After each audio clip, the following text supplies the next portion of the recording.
Ever feel like you're really trying to learn English, putting in the time, but it's like you're moving through mud? Yeah, know that feeling. Like, Yeah, you're not getting anywhere fast. A lot of language learners hit that wall. It's a real drag. it is. So let's dive in. We're going to go deep on how to learn English faster. No magic tricks or special genes. Right to the point. Pure practical stuff, backed by science, so you can actually see real results faster. It's about working smarter, not just harder. Absolutely. And one thing that really struck me going through all the research was this idea that folks who pick up English quickly don't just study it.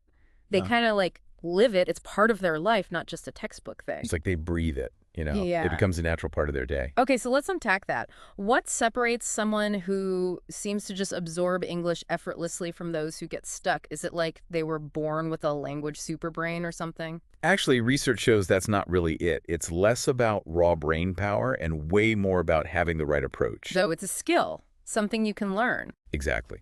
Faster learners are using better techniques, strategies that just click with how our brains work. Like if you're training for a marathon. You don't just run as hard as you can every day, right? You got to have a plan. Exactly. You need a smart training program that builds up your strength and endurance gradually. Language learning is similar. Okay, so that's encouraging, makes it feel achievable. Yeah. What are some of those common mistakes people make that can really slow them down? Well, one big one is getting lost in the grammar maze. You know, memorizing all these rules without actually speaking. Oh, yeah, I've been there. Tenses, clauses, all that. You can know it on paper, but freeze up in a real conversation. It's like trying to learn to swim by reading a manual. You got to get in the water. Makes sense. Yeah. What else trips people up? Another one is the classic vocabulary cram.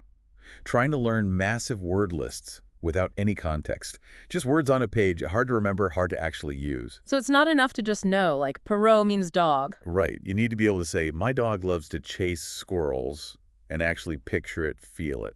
You got to bring it to life. Exactly. And then there's this fear monster that holds people back. Fear. Yeah. Fear of messing up, sounding silly. Learners get so worried about being perfect that they don't speak at all. But you got to make mistakes to learn. Right, exactly. Mistakes are like little clues showing you what to focus on. And that brings us to a key point from our research. To learn English faster, it's not just about burning the midnight oil. It's about using the right tools, the right methods. Yes. Working smarter, not just harder, like we said before. Okay, so let's give our listeners those tools. What are some top strategies they can use right now to pick up English faster? One super effective method is to learn new words in context, not just as isolated definitions. So instead of apple equals fruit, learn it in a sentence like, I like to eat a crisp red apple in the morning. Ah, so you're actually seeing how it's used. Exactly. Flashcards are great for this, but make them good. Don't just have the word in translation, put a full example sentence. That makes a difference. What else can people do? Another game changer is to start thinking in English from the very beginning. Really? Right from day one. As much as you can. It's about skipping that translation step in your head. You know, instead of thinking, tengo hambre, then converting it to, I'm hungry. Try to connect the feeling of hunger directly to the English phrase. So you're creating a shortcut, a new pathway in your brain. Precisely. A good exercise is to narrate your day in English, even if it's just in your head. What you're doing, seeing, feeling, all in English. Okay, I see how that would build up over time. What else? Ever heard of the 80-20 rule? Vaguely. Something about efficiency, right? Yeah, basically 80% of your results come from 20% of your efforts. In language learning, this means focusing on the words you'll use most often. So prioritize those high-frequency words. Yep. Master the most common 1,000 words first. With those, you can understand a lot and have basic conversations. It's about being strategic with your energy. Precisely. Once you have that solid foundation, learning new words becomes easier because you encounter them in context and already have a good grasp of the basics. Okay, that makes sense.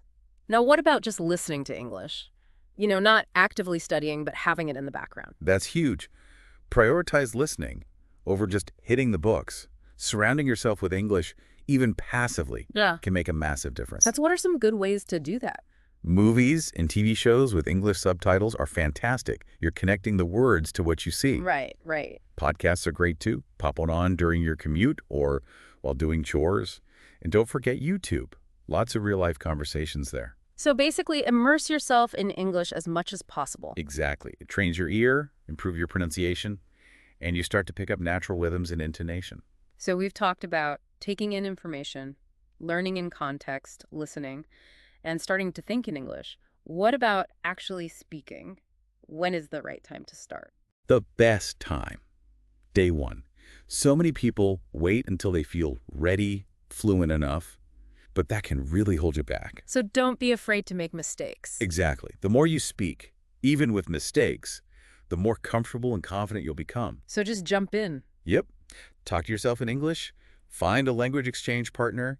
There are great apps for that, like HelloTalk. Yeah, I've heard good things about those apps. You can connect with native speakers. Everyone's learning together. Exactly.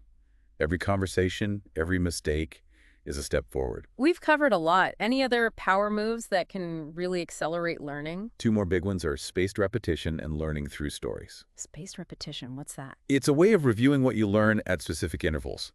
So instead of cramming a ton of vocab at once, you review it more frequently at first, then less and less over time. Like on day 1, then day 3, then day 7, and so on. Precisely.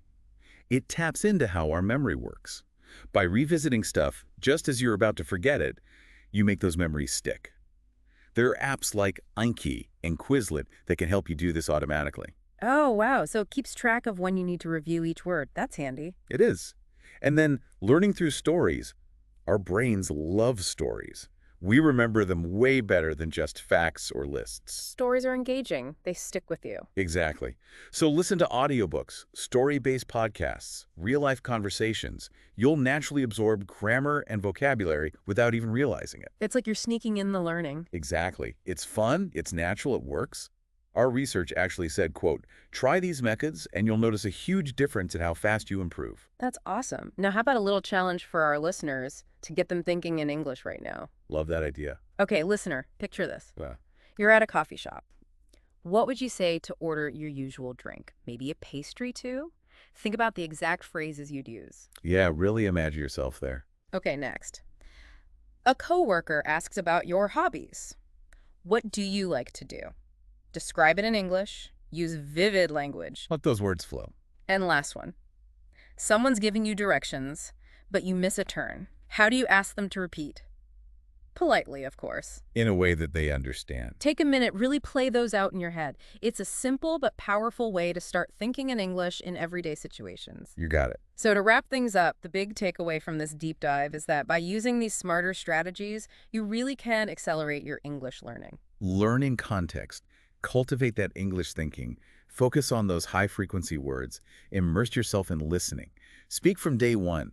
And use tools like spaced repetition and stories. And ditch that feeling of being stuck. Yes.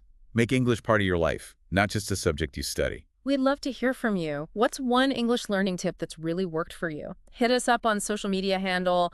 Maybe we'll feature it in a future deep dive. And speaking of future deep dives, next time we're tackling the power of daily habits in English improvement. Simple things you can do every day to make big progress. Don't miss it. It's going to be good. It is. One last thought for you to chew on this week. Which of these strategies seems the easiest or most fun for you to try? Pick just one, weave it into your routine this week, see what happens. Even small changes can make a big difference when you're intentional about it. Absolutely. Happy learning, everyone. Bye.